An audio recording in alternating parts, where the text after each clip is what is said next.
Hello everyone, welcome back to Buried Files.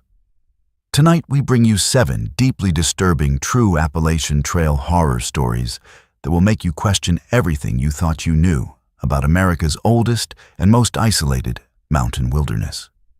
These are not campfire tales or urban legends, but documented accounts from hikers who encountered the unexplainable on one of the most challenging and remote trails in the world.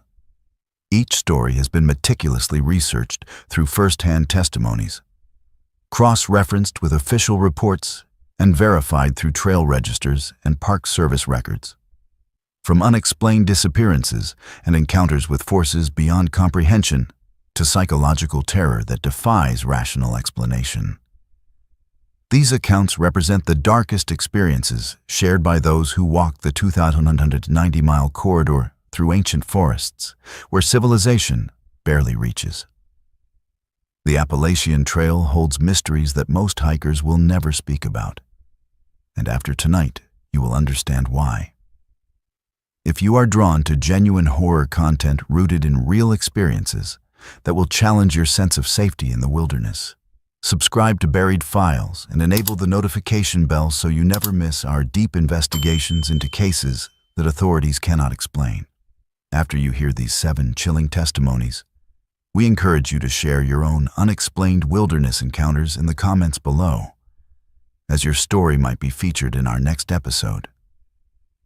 Now settle in, turn off the lights, and prepare yourself as we descend into the terrifying reality of what truly lurks along the Appalachian Trail. Walter Jennings was not the kind of man who did things on a whim. At 42 years old, he had spent the better part of 2 decades working as an accountant for a mid-sized firm in suburban Pennsylvania, where predictability and order were not just preferred, but required.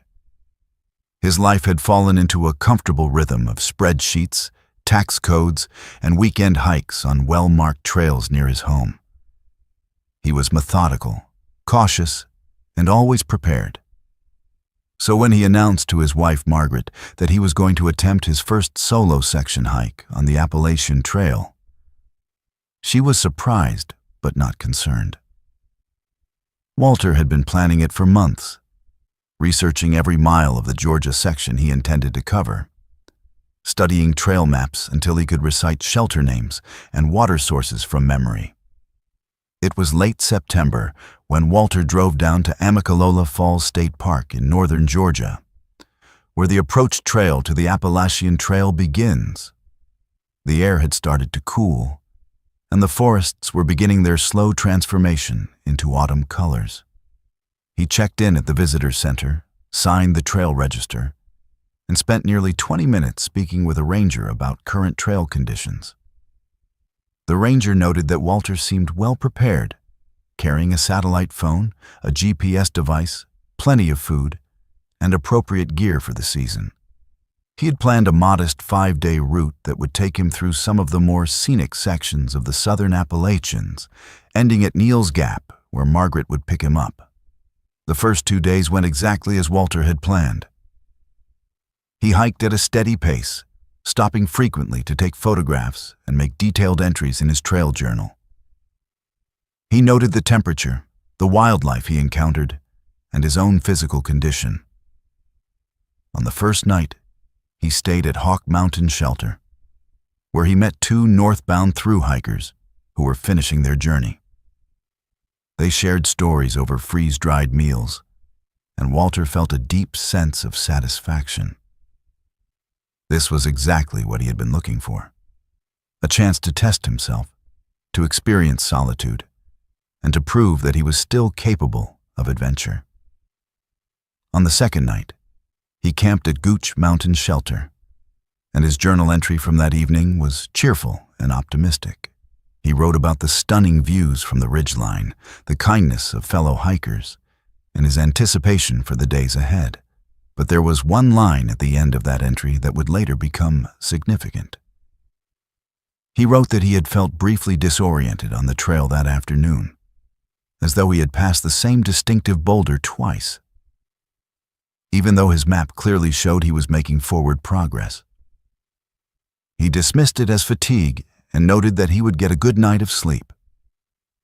The third day was when everything changed. Walter was scheduled to reach Blood Mountain Shelter by late afternoon, where he planned to stay for the night. Margaret expected him to check in via satellite phone by 6 in the evening, as he had done the previous 2 nights. When 6 o'clock came and went without a call, she was not immediately worried. Service could be unpredictable, and Walter might have simply decided to push on to the next shelter. But when 7 o'clock passed, then 8, and still no word, Margaret began to feel the first stirrings of real concern. By 9 o'clock, she was on the phone with the Park Service, reporting that her husband had failed to check in. A search and rescue operation was launched the following morning. A team of rangers and volunteers hiked to Blood Mountain Shelter, expecting to find Walter either there or somewhere along the approach trail. What they found instead was deeply unsettling. Walter's backpack was at the shelter, neatly arranged on one of the wooden sleeping platforms. His sleeping bag was rolled and tied with precision. His food bag hung properly from the bear cables. His hiking boots were placed side by side near the pack, as though he had removed them before going to sleep. But Walter himself was nowhere to be found. The search team immediately began canvassing the area, calling his name, checking nearby water sources, and examining the trail in both directions. It was one of the rangers who found Walter's journal, still tucked into a side pocket of his pack. The final entry was dated the morning of the 3rd day, and it was unlike any of his previous entries. The handwriting was shaky, less controlled. He wrote that he had woken before dawn feeling strange, as though he had not slept at all, despite having no memory of lying awake. He described a persistent sensation of being watched, a feeling that had started the moment he opened his eyes and had not diminished even as the sun rose. He wrote that he could not shake the impression that something in the forest was waiting for him, and that he felt compelled to go find it. The rangers found this entry disturbing, but what came next was even more troubling. When they examined Walter's GPS device, which was still in his pack and fully charged, they discovered that the tracking data told an impossible story. According to the device, Walter had spent more than 6 hours the previous afternoon walking in a tight circular pattern, covering the same 200-yard radius again and again. The path formed an almost perfect spiral on the digital map, tightening with each loop until the signal abruptly stopped in the exact center. The timestamp showed that the device had lost signal at 3:27 in the afternoon, right around the time Walter should have been arriving at the shelter. Search dogs were brought in, but their behavior was strange. The animals picked up Walter's scent easily enough and followed it from the shelter down a narrow side trail that led toward a series of rocky outcroppings. But after less than a quarter mile, the dogs stopped abruptly. They began to whine and pull backward, refusing to go any further, despite the urgings of their handlers. One of the dogs became so agitated that it had to be removed from the search entirely. The handlers, all experienced professionals, admitted they had never seen anything quite like it. By the afternoon of the 2nd day of searching, the operation had expanded significantly. A helicopter was brought in to conduct aerial surveys of the surrounding area, and additional volunteers were called in to cover more ground. It was the helicopter crew that finally spotted Walter. He was nearly 4 miles from Blood Mountain Shelter, far off any established trail, walking through dense forest in a perfectly straight line. The crew radioed his position to the ground team, who immediately began moving to intercept him.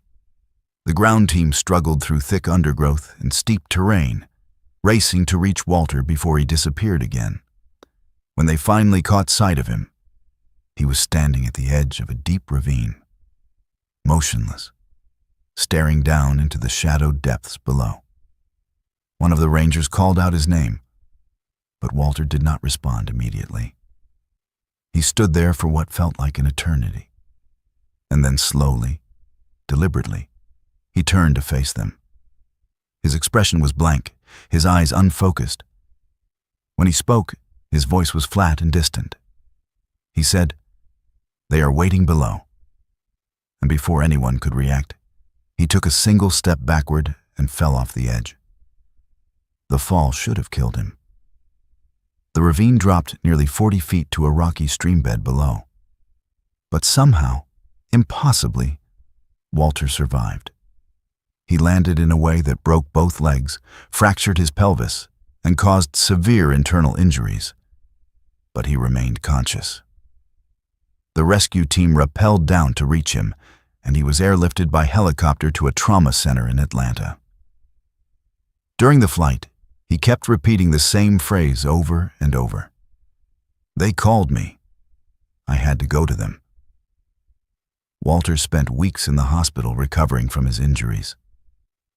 Margaret stayed by his side, but she noticed that her husband was not the same man who had left for that hike. He was distant, distracted, and refused to speak about what had happened on the trail. When doctors and authorities questioned him, he claimed to have no memory of the events following his departure from Blood Mountain Shelter. He could not explain why he had left his gear behind, why he had walked in circles, or why he had gone off trail. He had no memory of the helicopter, no memory of standing at the ravine, and no memory of the fall. But Margaret knew he was lying. She could see it in his eyes, in the way he flinched when she mentioned the Appalachian Trail, in the way he stared out the hospital window as though searching for something in the distance. One night, when she pressed him, he finally spoke. He told her that he remembered everything. He remembered waking at the shelter and feeling the pull, an overwhelming compulsion to go into the forest. He remembered walking, not in circles as the GPS suggested, but in a straight line toward something he could not see but could feel with absolute certainty. He remembered voices, not heard with his ears but felt in his chest, calling him deeper and deeper. And he remembered reaching the ravine and looking down to see figures standing in the shadows below, figures that were waiting for him, figures that he knew he was meant to join. Margaret begged him to speak to a therapist, to get help processing the trauma. Walter agreed to attend 3 sessions, but he refused to continue after that. He would not explain why. When Margaret found the number for the therapist and called to ask what had happened, the woman would only say that Walter had described experiences that she was not equipped to address, and that she had referred him to a colleague who specialized in more unusual cases. Walter never followed up with that referral. Authorities searched the ravine extensively, looking for any clues that might explain Walter's behavior. They found nothing unusual. No signs of other people, no structures, no evidence of drug use or environmental factors that might have caused hallucinations. The GPS data remained unexplained, a digital record of something that should not have been possible. Walter eventually recovered enough to return home, though he walked with a permanent limp and would never regain full mobility. He returned to his job, but his co-workers noticed the change. He was quieter, more withdrawn. He stopped hiking entirely, even refusing to walk on the trails near his home. Margaret tried to be supportive, but the distance between them grew. Walter spent hours staring out the windows, and she often woke in the night to find him standing in the backyard, looking toward the mountains in the distance. 3 years after the incident, Margaret filed for divorce. She told her sister that she could not live with a man who was only half present, a man whose mind was still somewhere out in those woods. Walter did not contest the divorce. He moved into a small apartment and continued working, but he isolated himself almost completely. The few people who remained in contact with him said that he seemed to be waiting for something, though he would never say what. To this day, Walter Jennings has never given a full account of what happened to him on the Appalachian Trail. The official report lists the incident as a case of acute psychological distress brought on by solo hiking and possible dehydration. But those who were involved in the search know that explanation does not fit the facts. The spiral pattern on the GPS, the reaction of the search dogs, and Walter's own words all point to something far stranger. And somewhere in northern Georgia, on a stretch of trail that sees thousands of hikers every year, there is a place where the forest grows quiet, where compasses spin without reason, and where those who listen too carefully might hear something calling from the trees. Clarence Mitchell had earned his trail name honestly. At 55 years old, the retired Marine Corps gunnery sergeant carried himself with the bearing of a man who had spent 3 decades following orders and giving them. On the Appalachian Trail, where he had started his northbound through hike in early March, other hikers had quickly dubbed him Sarge, and the name stuck. Clarence did not mind. He had spent his entire adult life in the Corps, and even though he had retired 2 years earlier, the military mindset was not something he could simply switch off. He woke at dawn, maintained his gear with meticulous care, and hiked with the steady, ground-eating pace of someone who understood that consistency mattered more than speed. By late April, Clarence had made it to Virginia, the longest state on the trail and one that tested the patience of even the most determined hikers. The terrain was challenging, but not impossible, and the weather had been cooperating. Spring was arriving in earnest, with wildflowers beginning to bloom and the trees filling in with new leaves. Clarence had fallen into a comfortable rhythm, and for the first time since his retirement, he felt like he had found a sense of purpose again. It was on a warm Thursday afternoon that Clarence stopped at a small stream crossing to filter water and found himself joined by a younger hiker who introduced himself as Eugene, though everyone on the trail called him Tadpole. Eugene was 26, thin and energetic, with the kind of enthusiasm that marked someone still early in their through hike. He had started at Springer Mountain 3 weeks after Clarence and had been pushing longer days to catch up with a group of friends somewhere ahead. The 2 men struck up an easy conversation while they filled their water bottles, discussing trail conditions, upcoming shelter locations, and the usual complaints about Virginia's endless miles. When Eugene mentioned that he was planning to stop at the partnership shelter about 6 miles ahead, Clarence nodded. He had been planning the same thing. The shelter was located near a Forest Service road and was known for being well maintained, with a reliable water source and plenty of space. It seemed like an ideal place to end the day. They hiked together for the remaining miles, their conversation ranging from trail gossip to Eugene's plans after he finished his hike. Clarence found himself enjoying the company. Solo hiking had its benefits, but it was nice to have someone to talk to occasionally. They arrived at the shelter around 5 in the evening, with plenty of daylight remaining. But as they approached, both men noticed something that immediately changed the atmosphere. The shelter was already occupied by 3 men who were clearly not through hikers.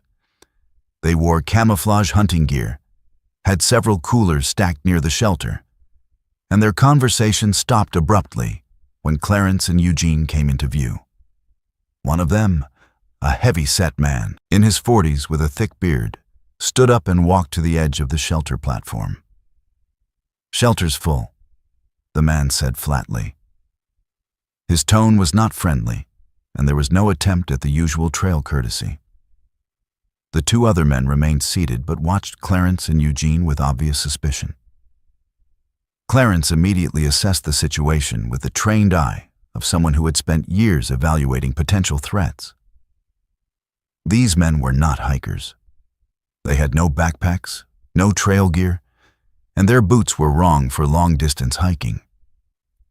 More importantly, their body language was aggressive and territorial. "We're just looking for a place to stay for the night," Eugene said, trying to sound casual. Plenty of room in there for everyone. The bearded man shook his head. I said it's full. You two need to move on. Clarence remained silent, his eyes moving over the scene. Something was very wrong here. It was not hunting season, and even if it were, hunters did not typically use AT shelters as base camps. He noticed that none of the men had hunting licenses displayed, which was required by law. He also noticed a handheld radio clipped to the bearded man's belt, crackling occasionally with static and brief, coded transmissions. Listen, Clarence said, keeping his voice level and non-confrontational. We've hiked a long way today. Next shelter is 8 miles north, and it's getting late. We can set up tents down the trail a bit if the shelter's too crowded. The bearded man, who had introduced himself as Dale, seemed to consider this. Yeah, you do that. Set up somewhere down the trail. Don't need you two hanging around here. Eugene looked at Clarence, clearly wanting to argue. But Clarence gave him a subtle shake of the head. This was not a situation worth escalating. They moved down the trail about 200 yards and found a relatively flat area where they could pitch their tents out of sight of the shelter. Eugene was visibly frustrated as they set up camp. What is their problem? Eugene asked in a low voice. Since when do people just claim a whole shelter like that? They're not hikers, Clarence said quietly, his attention focused on setting up his tent with efficient movements. And I don't think they're hunters either. Something else is going on. As darkness fell, both men prepared their dinners on their camp stoves, speaking in hushed tones.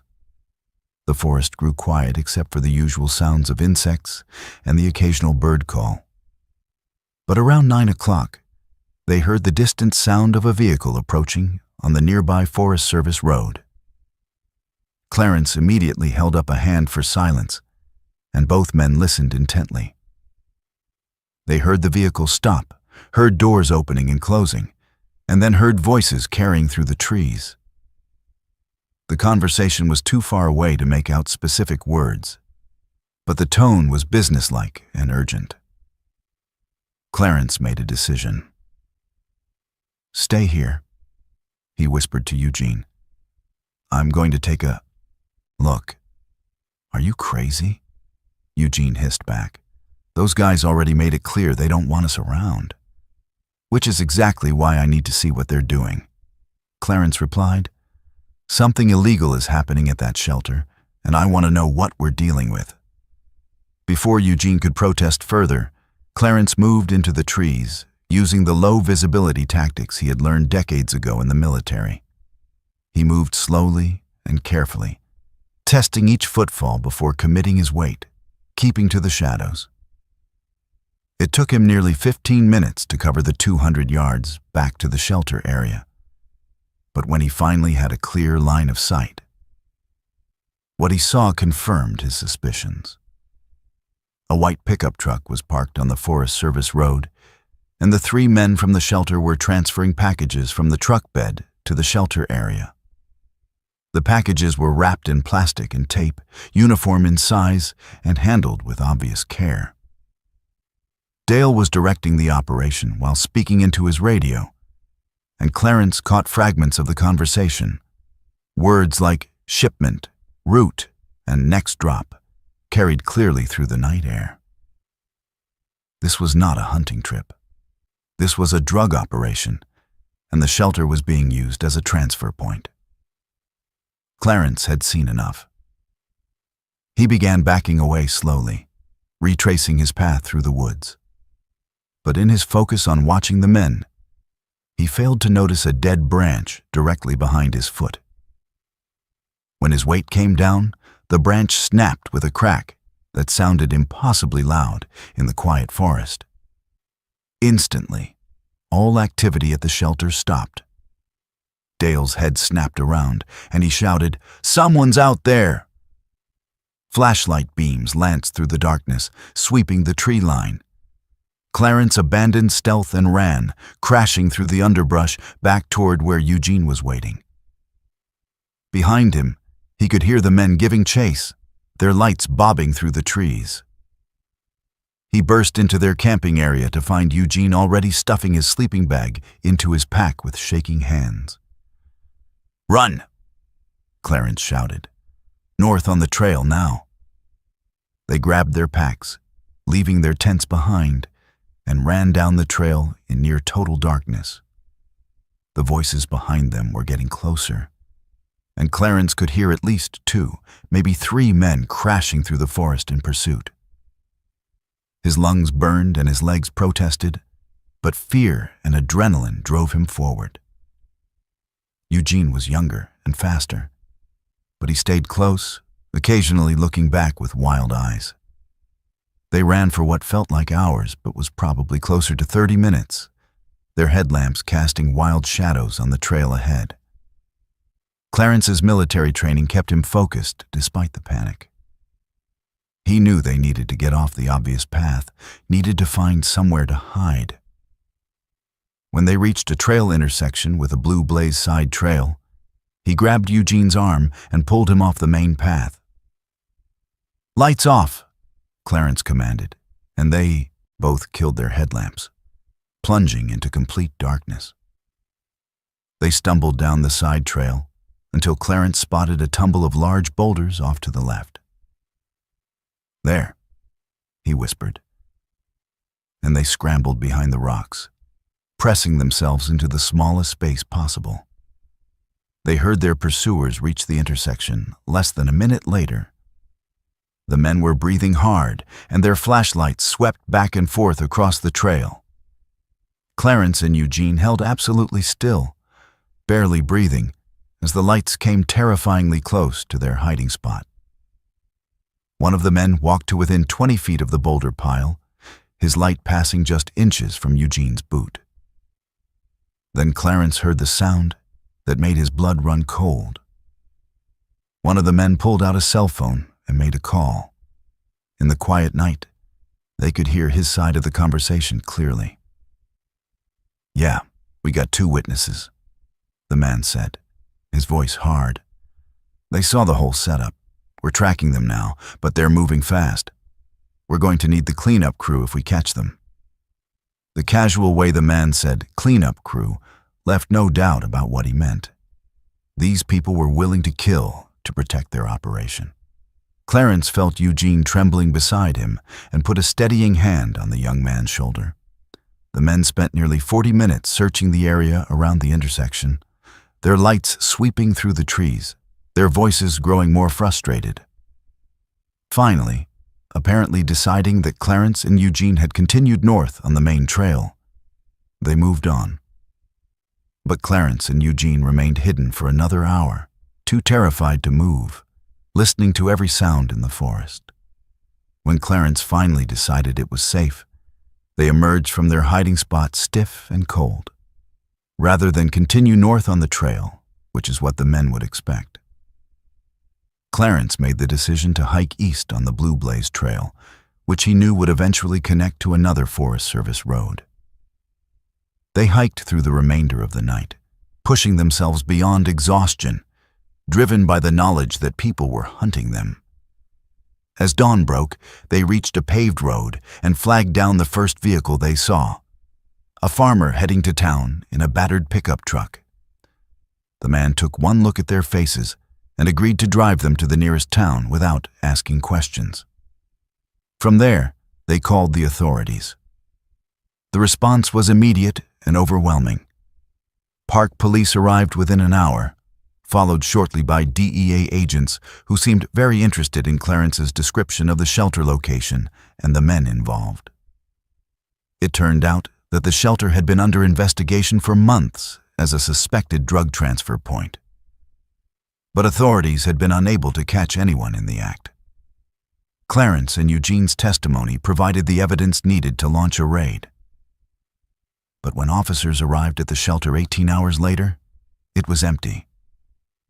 The men had cleared out completely, taking everything with them. They found evidence that the location had been used for illegal activity, tire tracks, disturbed earth, and a few discarded items. But the operation had been abandoned. Dale and his associates were never caught. The case remained open, and authorities warned both Clarence and Eugene that it would be safest to skip the next 50-mile section of trail entirely. Eugene took their advice and got off the trail completely. He called his parents that same day and asked them to come pick him up. His through hike was over. Clarence, however, made a different choice. After a 2-week break to let things cool down, and after receiving assurances from law enforcement that the area was being monitored, he returned to the trail and continued his northbound journey. But Clarence never forgot that night.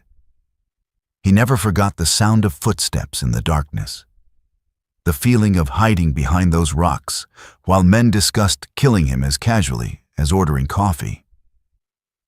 He completed his through hike 4 months later, reaching Katahdin in August. But when people asked him about his favorite moments on the trail, he never mentioned Virginia. And when younger hikers asked him for advice, he always told them the same thing. Trust your instincts, and remember that the greatest dangers in the wilderness are not always the ones you expect. Harold Brennan had been planning his photography trip to the Great Smoky Mountains for over a year. At 38 years old, he had built a modest career as a nature photographer, selling prints online and occasionally landing assignments with outdoor magazines. The Smokies in mid-October were legendary for their autumn colors, and Harold had carefully researched the best locations for capturing the fall foliage at its peak. The Appalachian trail section through the park offered some of the most spectacular vistas, and Harold had planned a 5-day trek that would take him through the highlands, where the elevation provided sweeping views of the mountains rolling away in every direction. He started his hike on a Wednesday morning, his pack loaded with camera equipment, extra batteries, and enough food to last him through the weekend.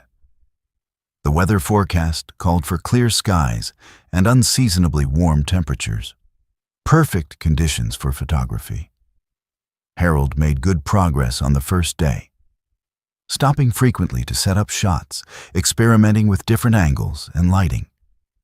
By late afternoon on the second day, he reached Spence Field, a high-elevation grassy bald that offered 360-degree views of the surrounding peaks.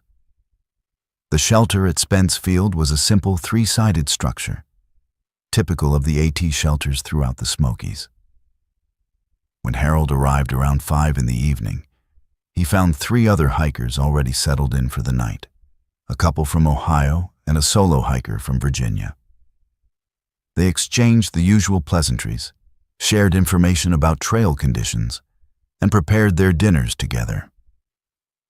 Harold mentioned that he planned to camp in his tent rather than sleep in the shelter, wanting the flexibility to wake early for sunrise photography without disturbing the others.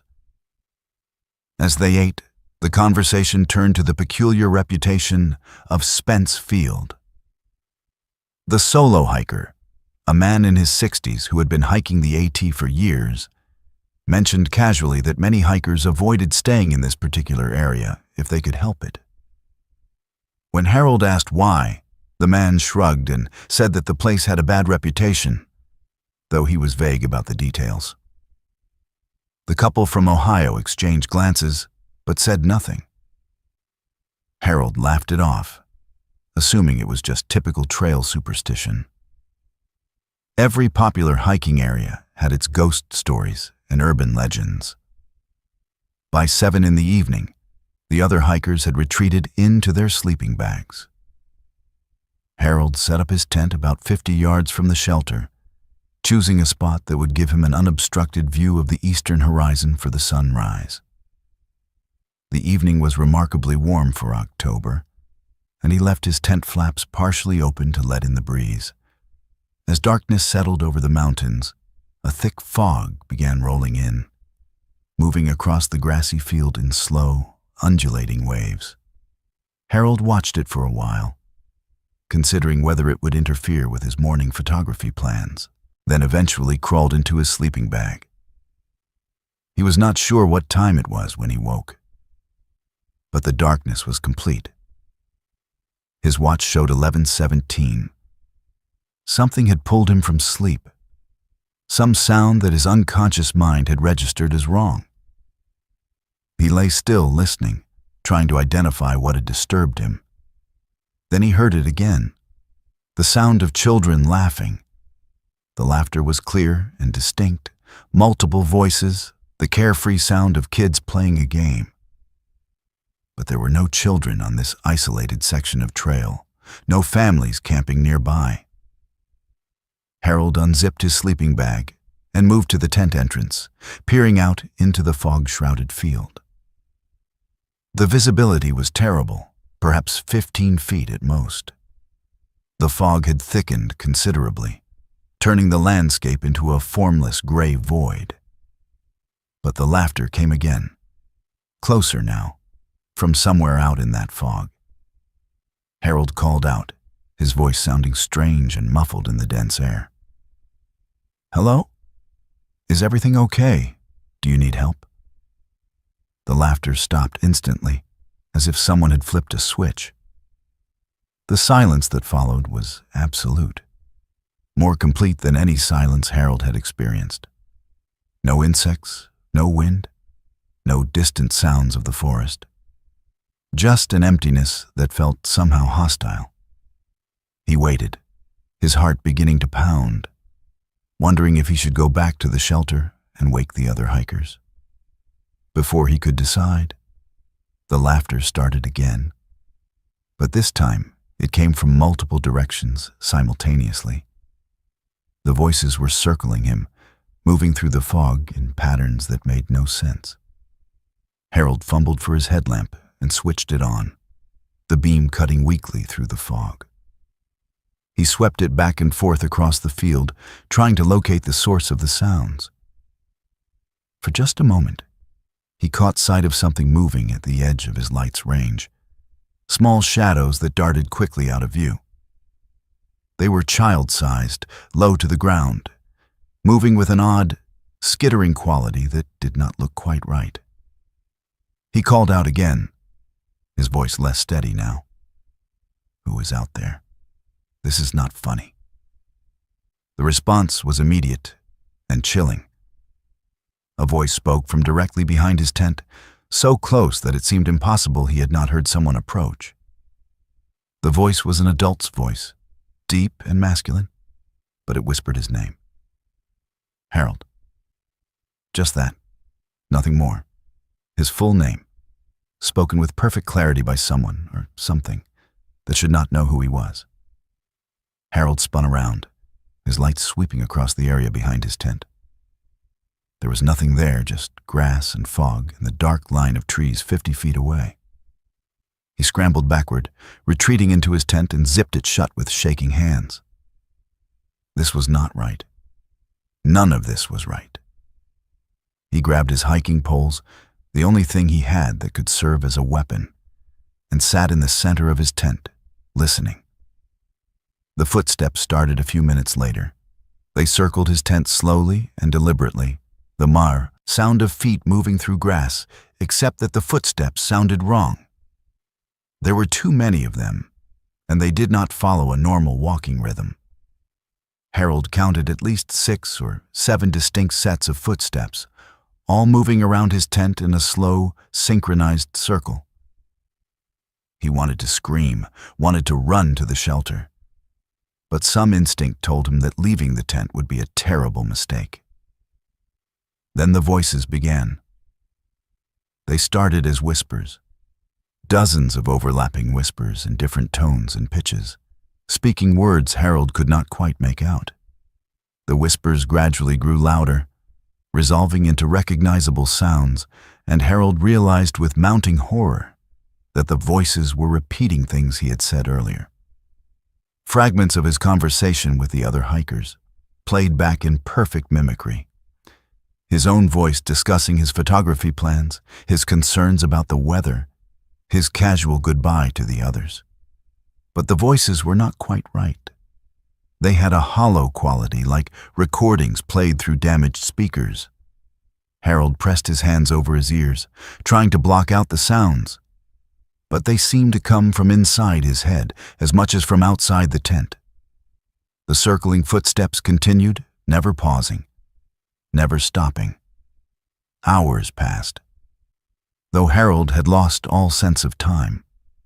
His watch showed midnight, then 1 in the morning, then 2. The voices never stopped their horrible mimicry, cycling through everything he had said, sometimes playing phrases backward, sometimes overlapping multiple recordings until they became a chaotic cacophony. At some point after 2 in the morning, the tent zipper began to move. Harold watched in frozen terror as the zipper slowly, deliberately opened from the outside. He had locked it, he was certain of that. But it opened anyway, the tab moving smoothly down as though pulled by invisible fingers. Through the widening gap, Harold could see the fog outside, but there was nothing else visible. No hand, no person, nothing to explain how the zipper was moving. Then he saw the hand. It reached through the opening, pale and elongated, with fingers that had too many joints. The fingers bent at angles that human fingers could not achieve, flexing and stretching as they groped inside the tent, searching. Harold kicked at the hand with all his strength, connecting solidly with what felt like cold, rubbery flesh. The hand withdrew instantly, and the tent zipper snapped shut again. Immediately, the voices outside changed.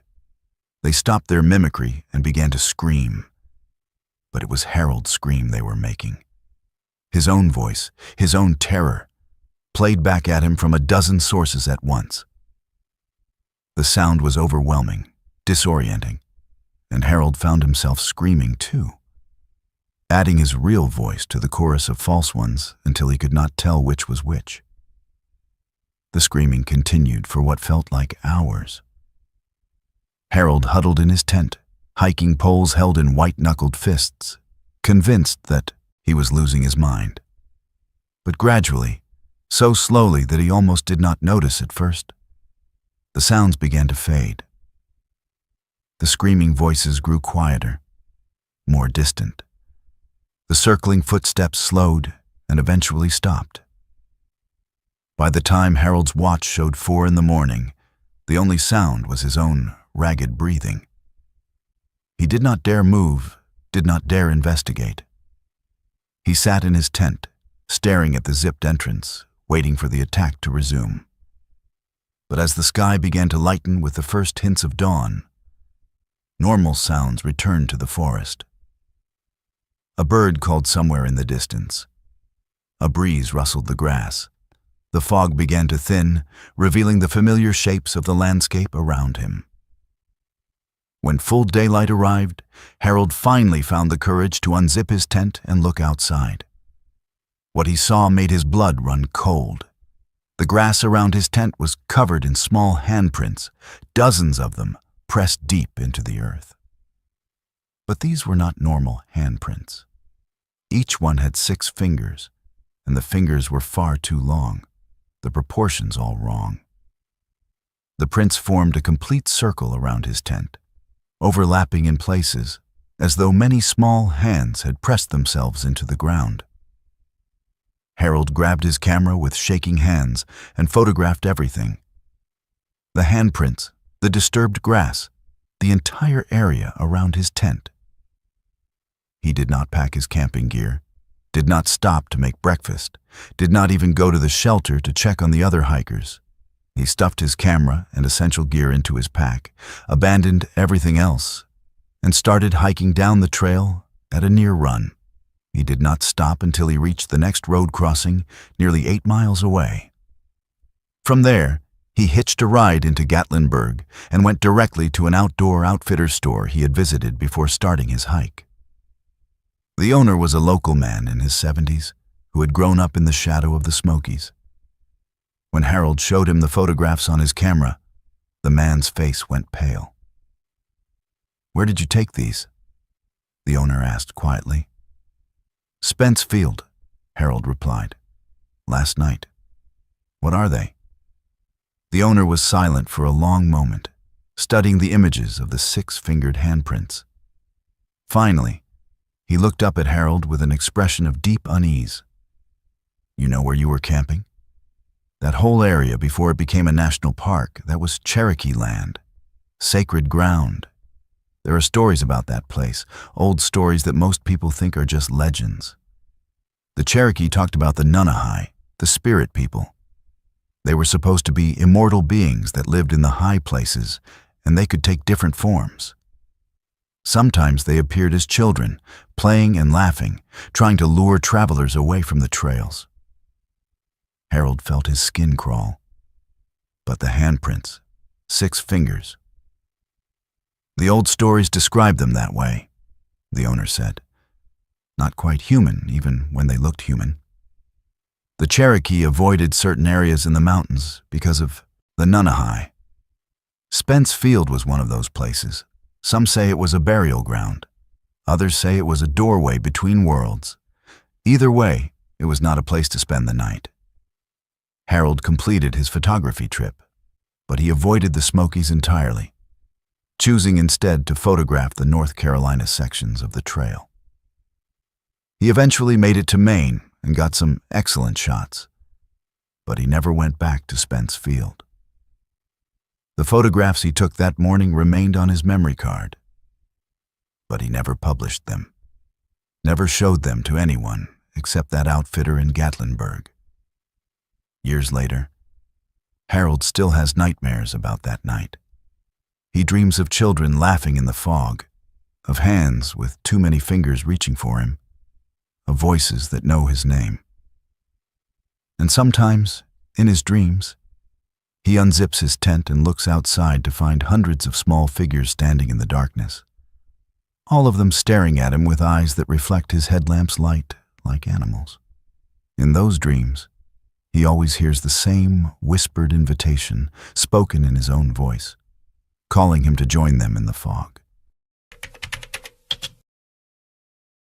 Agnes and Beatrice Thornton had been hiking together for over 30 years. The sisters, now 62 and 59 respectively, had discovered their love for the outdoors as young women growing up in rural Ohio, and hiking had remained a constant in their lives through marriages, careers, children, and eventually retirement. They were experienced, competent hikers who knew their limits and planned their trips with the kind of careful attention that came from decades of practice. The Pennsylvania section of the Appalachian Trail was familiar territory to them, having hiked portions of it several times over the years. It was early March when they decided to tackle a section they had completed once before, a moderately challenging stretch through Michaud State Forest. The timing was intentional. They wanted to hike before the spring crowds arrived, and they were prepared for the possibility of encountering late-season snow. What they were not prepared for was the sudden storm that rolled in on their second day. A freak weather system that brought heavy snow and plummeting temperatures completely at odds with the forecast they had checked that morning. They had been making good progress when the first flakes began to fall around 2 in the afternoon. Within an hour, the snow was coming down heavily, and visibility had dropped to almost nothing. Agnes, the older and more cautious of the 2 sisters, suggested they find shelter immediately rather than push on to their planned campsite. Beatrice agreed without argument. The temperature was falling rapidly, and the wind was picking up. This was not a storm to be caught in without protection. Agnes remembered a shelter from their previous hike through this area, an older structure that was not marked on the official trail maps anymore, but had still been standing the last time they passed through. It was only about a quarter-mile off the main trail, if her memory was correct. They found the side trail easily enough, a narrow path nearly obscured by undergrowth, and followed it into the deepening forest. The shelter appeared through the swirling snow exactly where Agnes remembered it. The structure was old, probably built decades ago by the Civilian Conservation Corps, with rough-hewn log walls and a sagging roof that had somehow remained mostly intact. It was not much to look at, but it offered protection from the wind and snow, and that was all that mattered. The sisters pushed through the doorway, grateful to be out of the storm. Inside, they found they were not alone. An elderly woman sat near a small fire in the center of the shelter, tending the flames with a piece of deadwood. She looked up as they entered, and her face broke into a warm smile. She was dressed strangely, wearing what looked like a long woolen dress from another era, dark and heavy, with a shawl wrapped around her shoulders. Her hair was white and pulled back in a severe bun, and her face was deeply lined with age. "Welcome, travelers," the woman said, her voice surprisingly strong. "Come warm yourselves. The mountain is angry today." Agnes and Beatrice exchanged glances, but moved toward the fire gratefully. The woman seemed harmless enough, and her presence actually made the situation feel less isolated. They introduced themselves, and the woman nodded as if she had been expecting them. "I am Mildred," she said simply. "I am the keeper of this place." The phrasing struck Agnes as odd, but she was too cold and tired to dwell on it. They set down their packs and held their hands out to the fire, feeling the warmth gradually return to their frozen fingers. Outside, the storm intensified, the wind howling through the trees and rattling the shelter's old timbers. Snow blew in through gaps in the walls, and the temperature continued to drop. Agnes realized with growing concern that they might be stuck here for quite some time. Mildred seemed content with the silence for a while, simply staring into the flames. But eventually, she spoke again, her tone conversational, but with an underlying seriousness. "Have you brought an offering for the mountain?" Beatrice looked at her with confusion. "An offering? What do you mean?" "It is tradition," Mildred said, not looking up from the fire. "Travelers who seek shelter in the high places must leave something of value. It is the old way. The mountain provides protection, but it must be honored in return." Agnes forced a polite smile. "I think we will be fine without any offerings. We just need to wait out the storm, and then we will be on our way." Mildred finally looked up, and her eyes were sharp and penetrating despite her age. "You do not understand. The mountain does not give without receiving. If you refuse the tradition, the path will close.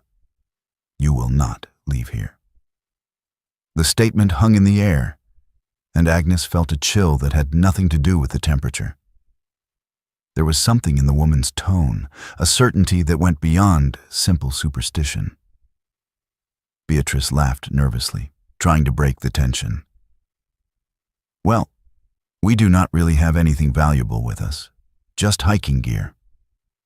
"Something precious," Mildred insisted.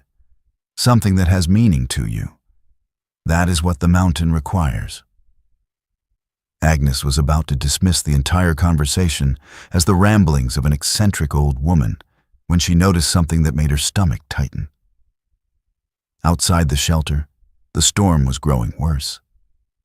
But it was not just intensifying naturally. The wind seemed to be centered on the shelter itself, as if the building were the focus of the storm's rage.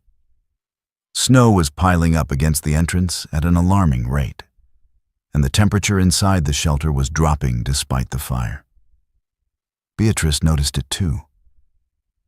"Agnes," she whispered, her voice tight with fear. "This is not normal."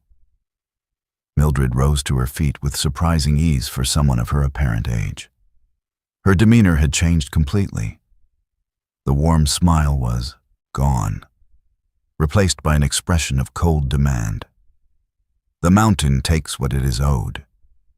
You came here seeking shelter. Shelter has been granted. But nothing is free in the high places.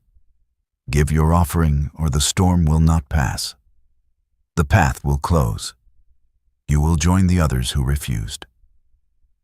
Agnes wanted to argue, wanted to laugh it off as nonsense. But the storm outside was becoming impossible to ignore. The snow had already blocked half the doorway. The wind was so loud it sounded like screaming. And the temperature, despite the fire that should have been warming the small space, continued to fall. Her breath was visible in the air, and her fingers were going numb again. Beatrice was shaking, and Agnes could not tell if it was from cold or fear. "Agnes, what do we do?" "This is insane," Agnes said, but her voice lacked conviction. She looked at Mildred, at the implacable certainty in the old woman's eyes, and felt something fundamental shift in her understanding of the world. "What kind of offering?" "Something you love," Mildred said. "Something that binds you to your old life. The mountain hungers for such things." Beatrice was already moving, reaching into her pack with trembling hands. She pulled out a small jewelry bag and opened it, removing a simple gold wedding ring. It had been on her finger for 32 years before arthritis had forced her to start wearing it on a chain around her neck instead. It was the most valuable thing she owned, not in monetary terms, but in meaning. She held it for a moment, tears streaming down her face, then walked to the corner of the shelter where a crude altar of stacked stones sat against the wall. Agnes had not noticed the altar before, but now it seemed impossible to miss. The stones were old, covered in moss and strange markings that might have been symbols or might have been nothing more than weathering. Beatrice placed the ring on top of the stones, her hand shaking so badly she nearly dropped it. The moment the ring touched the stones, everything changed. The wind stopped, not gradually, but instantly, as if someone had closed a door. The howling ceased, and in its place came an eerie silence. The temperature in the shelter immediately began to rise. Outside, through the half-blocked doorway, Agnes could see that the snow had stopped falling. Mildred smiled, the warm expression returning to her face. "The mountain accepts your offering. You will have safe passage." She turned and walked toward the back wall of the shelter, her movements slow and deliberate. Agnes watched in disbelief as the old woman walked directly into the solid log wall and disappeared, not passing through a door or opening, but simply ceasing to exist as she made contact with the wood. Beatrice screamed and stumbled backward. Agnes rushed to the wall, running her hands over the rough logs, searching for any gap or trick. But the wall was completely solid. There was no door, no opening, no way anyone could have passed through. She looked at her sister, and in that moment, they both understood that they had experienced something that should not have been possible. They did not sleep that night. They sat by the fire, which continued to burn without anyone adding wood to it, and waited for dawn. Neither spoke. When the first light of morning finally crept through the doorway, they grabbed their packs and fled the shelter without looking back. The ring was gone from the altar. Agnes checked, hoping desperately that it had just fallen and could be recovered. But there was no sign of it anywhere. The stones were bare, and the strange markings she had seen the night before were no longer visible. The storm had passed completely, and the morning was clear and cold. They hiked directly to the nearest road crossing and called for a ride. While they waited, Beatrice could not stop crying. "That was my wedding ring," she kept saying. 32 years. How am I going to explain this to Michael?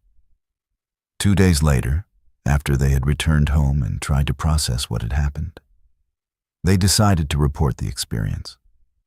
They drove back to the area with a park ranger, determined to prove that the shelter existed that something inexplicable had occurred. But when they reached the location where the shelter should have been, they found only a cleared area with old foundation stones. The ranger consulted his maps and records and confirmed that a shelter had indeed stood there once, but it had burned down in 1943. There had been one casualty in the fire, a woman who served as a volunteer shelter keeper. Her name, according to the historical records, was Mildred Chenoweth. The ranger showed them a photograph from the park archives, a black and white image from 1942 showing the shelter in its prime. Standing in front of it was a woman in a long, dark dress with a shawl around her shoulders. The resemblance to the woman they had met was unmistakable. Beatrice never recovered her ring. She told her husband she had lost it on the trail, and he was understanding. But the lie sat between them like a weight. Her marriage, which had been strong for over 3 decades, began to deteriorate. Small arguments became large fights. Trust eroded. Within 6 months, they had separated. And a year after that night in the shelter, the divorce was finalized. Agnes and Beatrice still hiked together occasionally, but they never returned to Pennsylvania. They never speak about what happened in that shelter, about Mildred, about the offering. But both sisters know that some bargains, once made, cannot be undone. The mountain took what it was owed, and the price was far higher than a simple ring. Stanley Morrison prided himself on being meticulous. At 29 years old, the IT professional from Seattle had quit his job specifically to attempt a southbound through hike of the Appalachian Trail, a decision that baffled his coworkers but made perfect sense to him. Stanley liked control, liked knowing exactly where he was and what was happening at all times. It was this personality trait that made him an excellent systems analyst and an obsessive trail journaler. Every evening, without fail, Stanley would sit in his tent or at a shelter and record every detail of his day in a leather-bound journal. Miles hiked, elevation gained and lost, weather conditions, people encountered, food consumed, water sources used, and detailed notes about his physical and mental state. He logged everything with the precision of someone documenting a scientific experiment. His friends joked that his journal entries were detailed enough that someone could retrace his exact steps years later and recreate his entire experience. By early September, Stanley had made it to Vermont, and his journal showed that he was on track to finish his through hike by late October. He was in excellent physical condition, his gear was dialed in, and he was averaging around 20 miles per day, with consistent ease. The Vermont section was beautiful, with the leaves just beginning to turn and the weather still warm enough for comfortable camping. Stanley was feeling confident and strong. On the evening of September 7th, he camped alone at a small clearing about 2 miles south of Glastonbury Mountain, an area known for its rugged terrain and limited water sources. His journal entry that night was characteristically detailed. He recorded that he had hiked 18.3 miles, consumed 2,400 calories, filtered 3 liters of water from a small stream, and planned to wake at 6 in the morning to complete another 18-mile day that would take him past Glastonbury and on toward Stratton Mountain. His entry concluded with a note that he felt slightly more tired than usual, but attributed it to the challenging terrain. He set his alarm, checked his GPS to confirm his location, and went to sleep. When Stanley woke, his alarm was beeping insistently, and sunlight was streaming through his tent. He checked his watch and saw that it showed 6:03 in the morning, exactly as planned. He went through his usual morning routine with practiced efficiency, breaking down his tent, eating breakfast, and starting down the trail by 7 o'clock. He remembered making the decision to take the main trail rather than a bypass route. remembered checking his map, remembered adjusting his pack straps for comfort. The next thing Stanley clearly remembered was sitting on the trail in near darkness, confused and disoriented. He looked at his watch and saw that it read 7:45, but the sun was setting rather than rising. He was no longer where he remembered being. In fact, he had no idea where he was. With shaking hands, he pulled out his GPS device and waited for it to acquire a signal.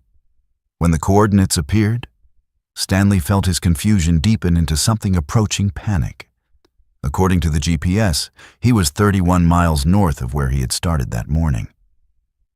He had somehow covered not the planned 18 miles, but over 30 miles, and he had absolutely no memory of hiking them. He looked at his phone, hoping to find some explanation, and saw that it was indeed 7:45 in the evening. 12 hours and 45 minutes had passed since he started hiking, and he could remember perhaps the first 30 minutes. Stanley opened his journal with trembling fingers, hoping that he had made notes during the day that might explain the gap. What he found made his blood run cold. There was an entry dated that day, written in his own handwriting, but he had absolutely no memory of writing it. The entry was brief and cryptic. "They showed me the pattern. I understand now. The trees know the way. The numbers spiral. 8 becomes infinity. I have been here before. I will be here again." The words made no sense. Stanley never wrote like that. His entries were factual, precise, devoid of any mysticism or vague philosophizing. He stared at the page, trying to recognize his own thoughts in those sentences. But it was as if someone else had possessed his hand and written in his style. He checked the rest of his gear, looking for more clues. His water bottles were empty, though he distinctly remembered filling them at breakfast. His food bag was lighter, indicating he had eaten lunch and snacks, but he had no memory of stopping to eat. Then he noticed his boots.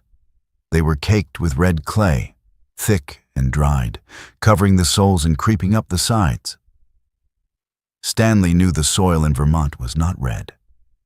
He had been hiking through this region for over a week, and the ground was consistently dark brown or gray. Red clay was not something he had encountered anywhere on the trail in this state. He tried to scrape some of it off, and it came away in hard chunks, as if it had been walked through while wet and then baked dry. Stanley pulled out his smartphone, hoping the photo app might provide answers. What he found was both illuminating and deeply disturbing. The phone showed 68 photographs taken between 2:15 and 6:20 in the afternoon, during the hours he could not remember. He began scrolling through them with mounting dread. The photos showed him at various locations along the trail. He recognized some of the landmarks from his maps, confirming that he had indeed hiked over 30 miles. But the photos were wrong in ways he could not fully articulate. In some, he appeared to be off trail entirely, standing in dense forest where no path was visible. In others, he was photographing specific trees, taking close-up shots of their bark. When he zoomed in on these images, he saw that the bark had been carved with geometric symbols, intricate patterns of lines, and circles that formed configurations he did not recognize but found strangely compelling. Several photos appeared to be selfies, taken by holding the phone at arm's length. In these images, Stanley was smiling widely, his eyes strangely vacant, his expression completely at odds with his normal demeanor. He never took selfies. He found them pointless and narcissistic. Yet here were dozens of images of himself grinning at the camera with an expression that looked more like a mask than genuine emotion. The final photograph was the most disturbing. It showed a view looking straight up through the forest canopy, the phone aimed at the sky. Between the branches, barely visible but unmistakably present, were dark shapes. They were too large to be birds, too irregular in form to be aircraft. They hung in the air like enormous shadows, and though the image was slightly blurred, Stanley could see what looked like appendages extending from the shapes, thin and numerous, reaching down toward the forest floor. Stanley checked his GPS tracker, the device that had been passively logging his movements all day. He pulled up the data and stared at the route he had supposedly walked. It made no sense. The track showed him moving in an impossible zigzag pattern, covering more than 40 miles in 6 hours while simultaneously doubling back over his own route multiple times. The elevation data showed him climbing and descending thousands of feet in ways that did not match the terrain. It was as if he had been moving at superhuman speed, or as if space itself had been folding around him as he walked. Stanley spent the night at the next shelter, arriving well after dark and disturbing several sleeping hikers with his arrival. He did not sleep. He sat with his back against the shelter wall, his headlamp on, reviewing the photos and GPS data over and over, trying to find a rational explanation. By morning, he had come to only one conclusion. Something had happened to him during those lost hours, something he could not explain and could not remember. And whatever it was had changed him in ways he did not yet understand. At the next town, he went to the local urgent care clinic and requested a full medical workup. The doctor was skeptical but thorough, running blood tests, checking for signs of head trauma, asking questions about drug use that Stanley answered honestly. Everything came back normal. No drugs in his system, no medical conditions that might explain memory loss, no signs of physical injury. The doctor suggested he might have experienced a dissociative episode brought on by the stress and isolation of solo hiking and recommended he take a few days off the trail to rest. But Stanley knew it was not stress. He felt fine physically. His mind was clear now, even if it had not been during those lost hours. Something had happened on that trail. Something that existed outside the boundaries of normal experience. He contacted the Park Service and filed a detailed report, including copies of his GPS data and selected photographs. A researcher reached out to him 2 days later, a woman from a private organization that investigated unusual occurrences in wilderness areas. The researcher told him that he was not alone. Since 2019, 8 other hikers had reported similar experiences in that specific section of Vermont Trail. All described lost time, ranging from 2 hours to an entire day. All had GPS data showing impossible travel patterns. All had photographs they did not remember taking, many featuring the same carved symbols on trees.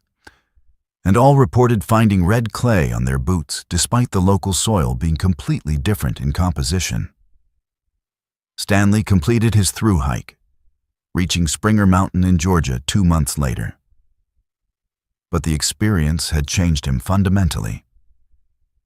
His journal entries after that day were less detailed, less confident. He stopped tracking every mile and calorie with obsessive precision. He had learned that control was an illusion, that there were things in the world that could not be measured or logged or understood through data. He still has the photographs on his phone. He still has the journal entry he does not remember writing. And he still has recurring dreams, vivid and unsettling, in which he walks through forests that shift and spiral around him, while voices whisper about patterns he is beginning to comprehend.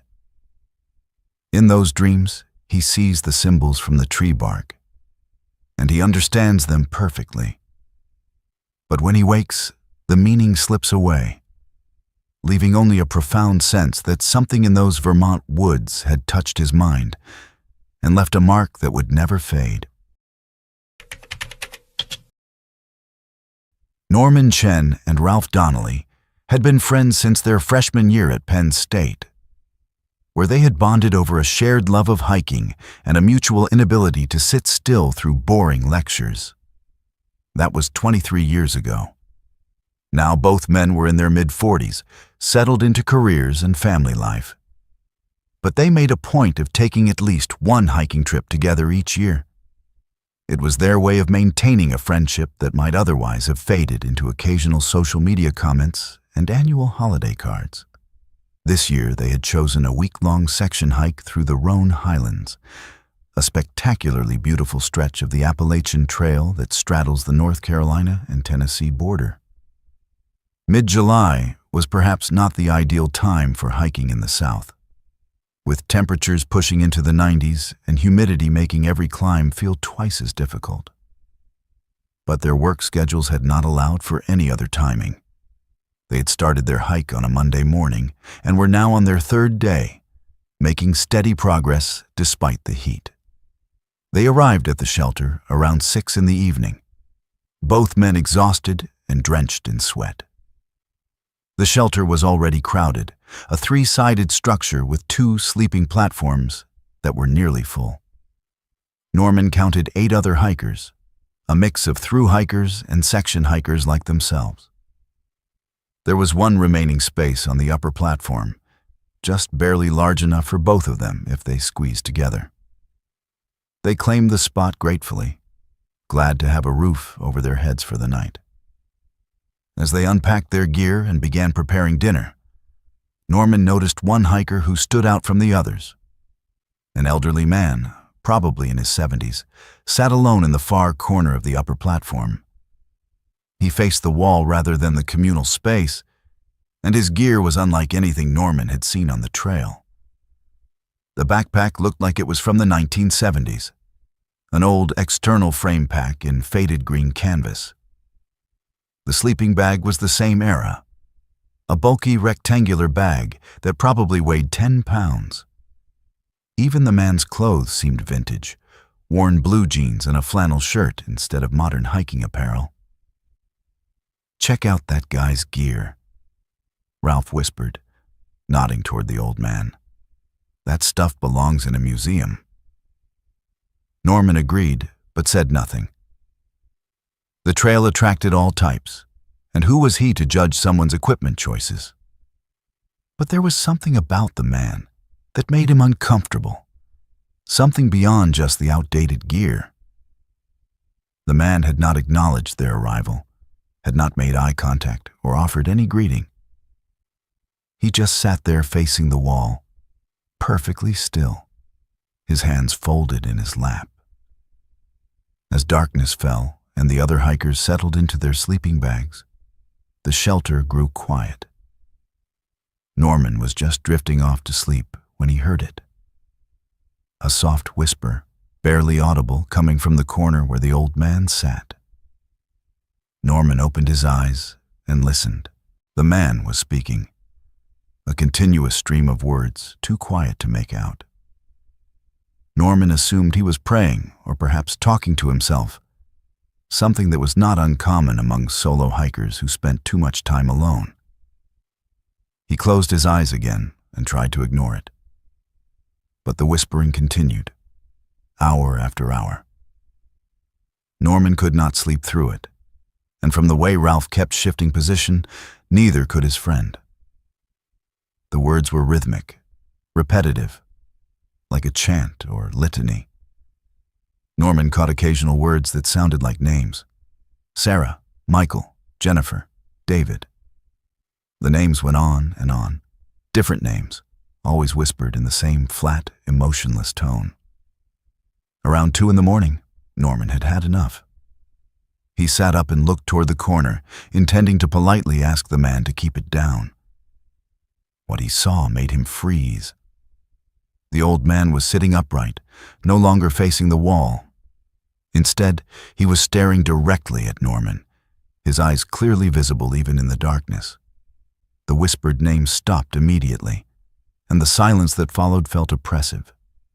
"You should not have brought him here," the old man said, his voice no longer a whisper but clear and distinct. Everyone in the shelter was awake now, and Norman could feel Ralph tense beside him. "Excuse me," Norman said, trying to keep his voice calm and reasonable. I do not understand what you mean. The old man's gaze shifted to Ralph, and he raised one skeletal finger to point directly at him. He knows what he did. The mountain knows. They all know. Ralph sat up abruptly, his face pale even in the dim light. What are you talking about? I do not know you. 15 years ago, the old man said, his voice taking on a strange quality, hollow and echoing. August 23rd, Route 17. The passenger died. You walked away. You let them believe it was not your fault. The shelter had gone completely silent. Every hiker was awake and listening now. Norman turned to look at his friend and saw an expression on Ralph's face that confirmed what the old man was saying. It was an expression of pure terror and guilt, the look of someone whose deepest secret had just been exposed. Ralph? Norman said quietly. What is he talking about? Ralph was shaking, his breath coming in short gasps. I do not know how he knows that. I never told anyone. Nobody knows. The old man stood, moving with an ease that seemed at odds with his apparent age. He began walking toward Ralph, his steps slow and deliberate. You brought yourself here. This is your reckoning place.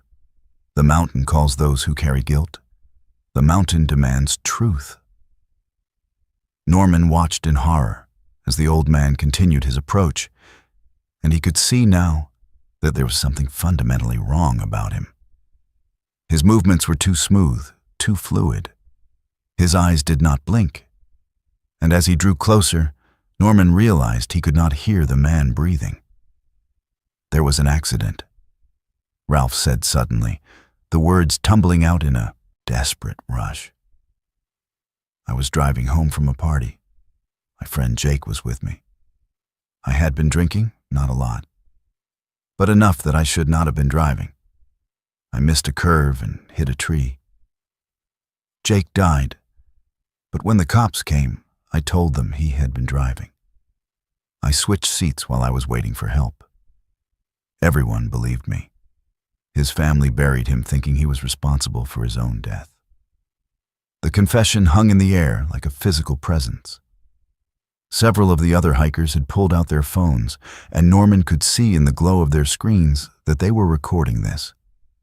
Someone suggested calling the authorities. Someone else said they should all leave the shelter immediately.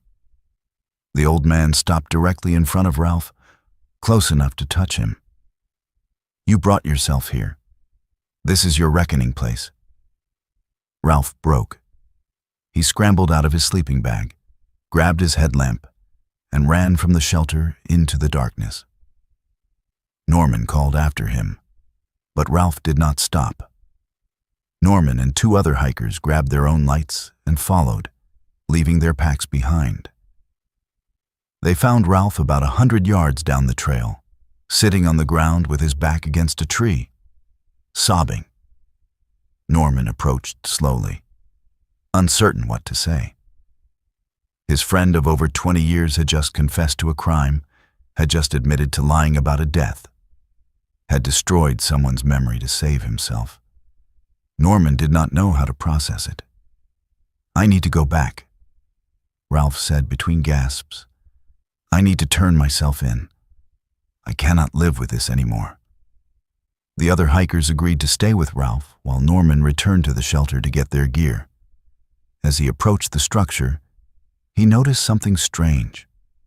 The shelter was completely silent. He climbed back up to the platform and looked toward the corner where the old man had been sitting. The space was empty. The vintage backpack was gone. The sleeping bag was gone. It was as if the man had never been there at all. Norman asked the other hikers where the old man had gone, but they all looked at him with confusion. One woman, a through hiker from Colorado, said she had not seen anyone leave the shelter. Norman insisted that the old man had been there, had spoken to Ralph, but as he looked around at the faces of the other hikers, he saw only uncertainty. What was his name? One of them asked. Did he sign the register?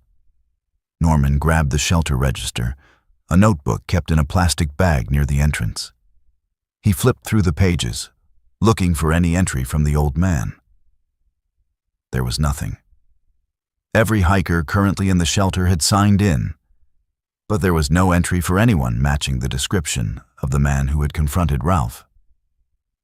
They searched the area around the shelter with flashlights, looking for any sign that the old man had been there, any footprints or dropped gear or evidence of his presence. They found nothing. Norman checked his pack, wondering if he had been so tired that he had hallucinated the entire encounter. But Ralph's confession was real. The other hikers had heard it. Some had recorded it. Ralph left the trail the next morning. Norman helped him hike out to the nearest road crossing, where Ralph's wife came to pick him up. Within a week, Ralph had contacted an attorney and turned himself in to the authorities. The case made local news. A 15-year-old hit-and-run death finally solved through an unexpected confession on the Appalachian Trail. Norman completed the section hike alone, but he could not stop thinking about the old man in the shelter. At the next town, he stopped at an outfitter and asked if anyone knew about hikers who used vintage gear.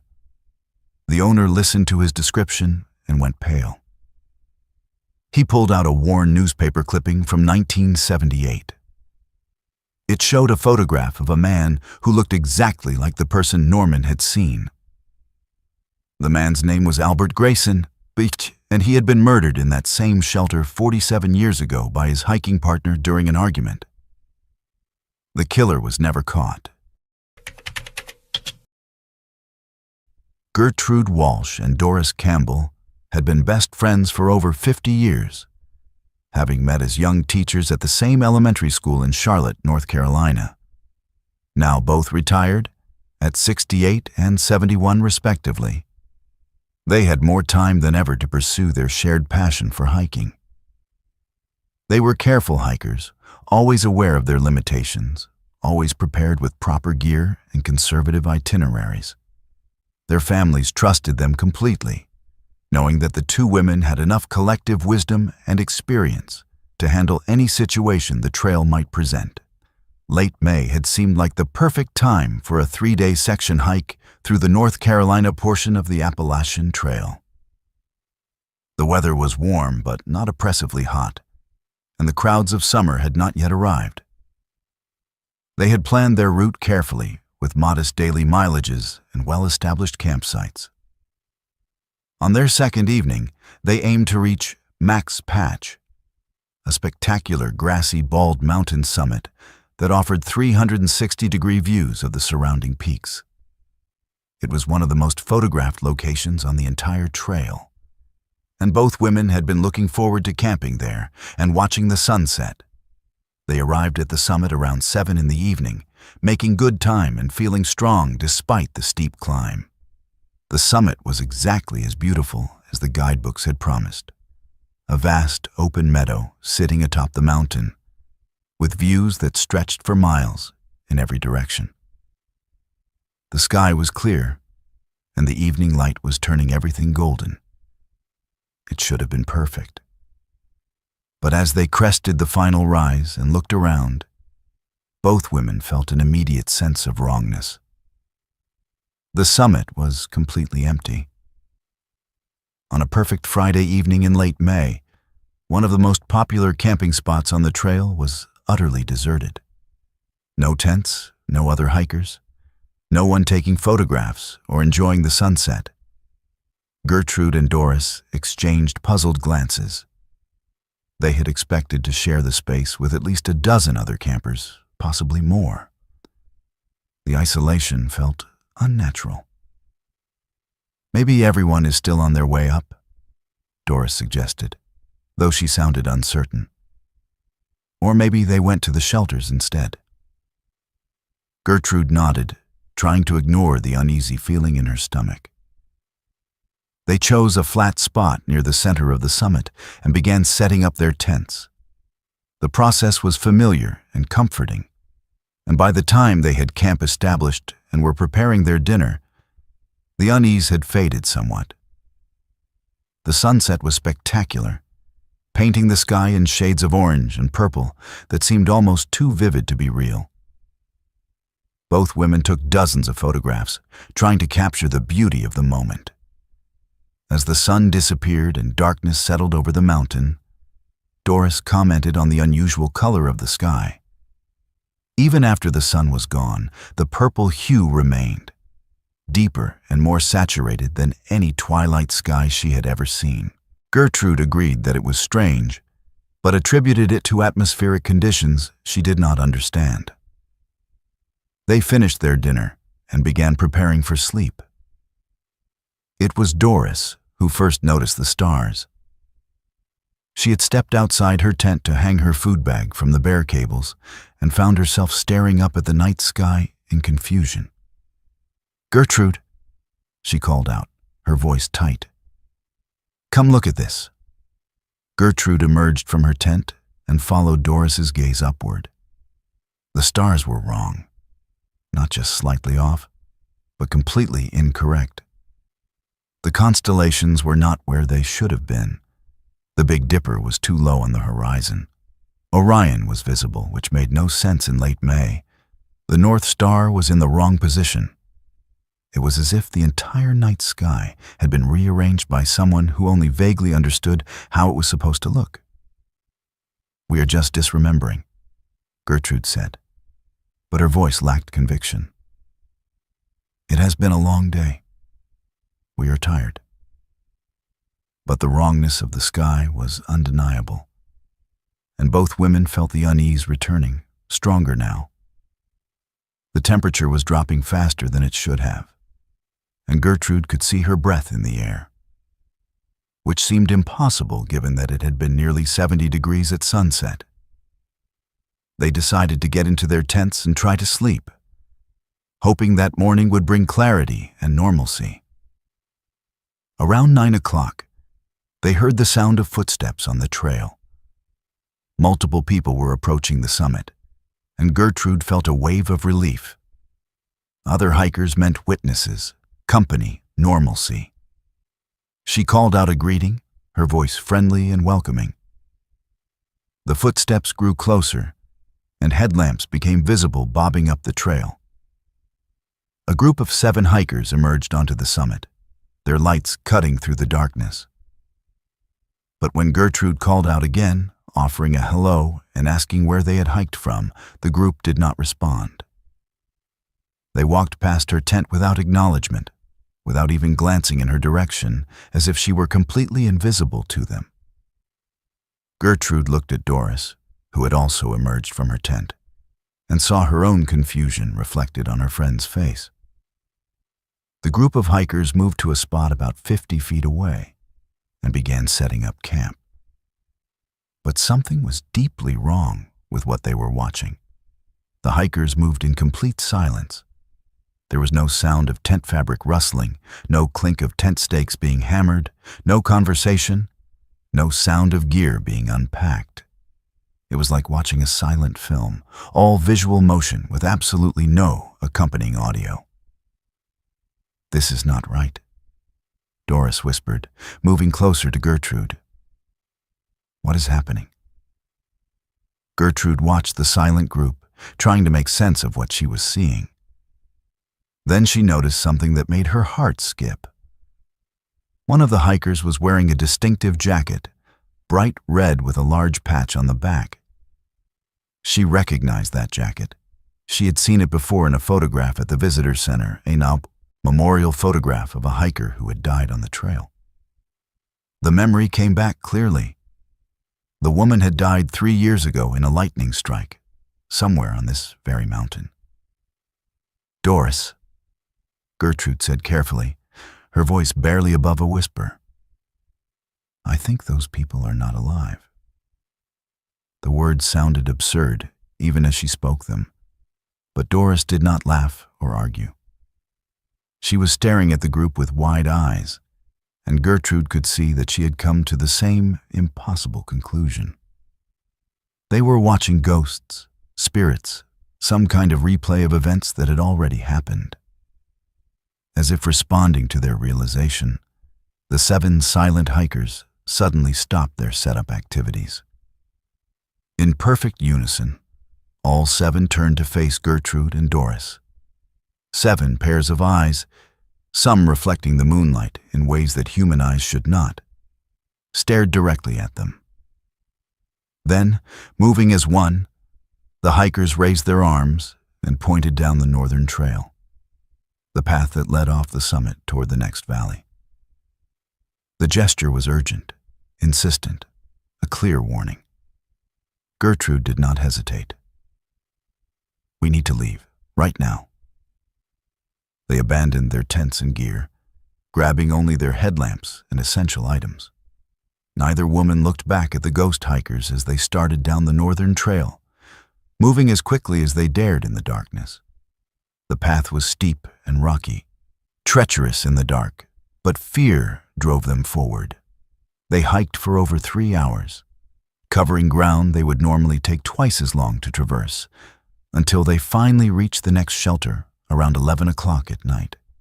The shelter was occupied by 3 living, breathing hikers who were startled by their sudden arrival, but confirmed that yes, they could see and hear them, that they were real and present.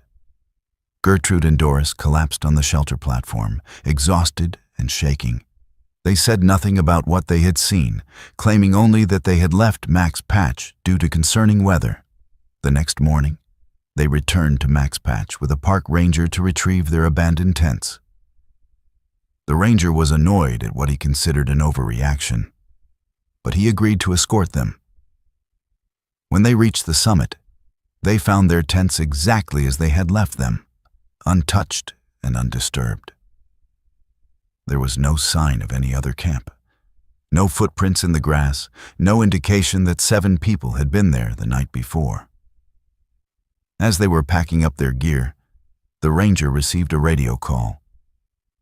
His expression changed as he listened, and when he signed off, he turned to look at the 2 women with new respect. A severe storm system had moved through the area overnight, bringing dangerous lightning strikes. The storm had hit Mac's Patch summit directly around 3 in the morning, and the ranger explained that anyone camping on the exposed summit would have been in extreme danger, possibly fatal danger. "You 2 made the right call leaving when you did," he said. That storm came out of nowhere. Weather Service did not even predict it until after midnight. Gertrude and Doris said nothing, but they understood. The ghost hikers had warned them, had pointed them off the mountain, had saved their lives. Later, they did research and confirmed what Gertrude had suspected. 7 hikers had died on Mac's Patch in a lightning strike in 2021, caught on the exposed summit during a sudden storm. A memorial had been erected at the base of the mountain, with photographs of all 7 victims. They completed their section hike, but the experience had changed something fundamental in both women. They returned to Mac's Patch the following spring, carrying flowers that they left at the memorial. It became an annual pilgrimage, their way of honoring the 7 spirits who had reached across the boundary between life and death, to save 2 elderly teachers from sharing their fate. And every time they visit, they'd look up at the summit and wonder if the ghost hikers are still up there, still trying to warn others away from danger, still unable to leave the place where their lives ended.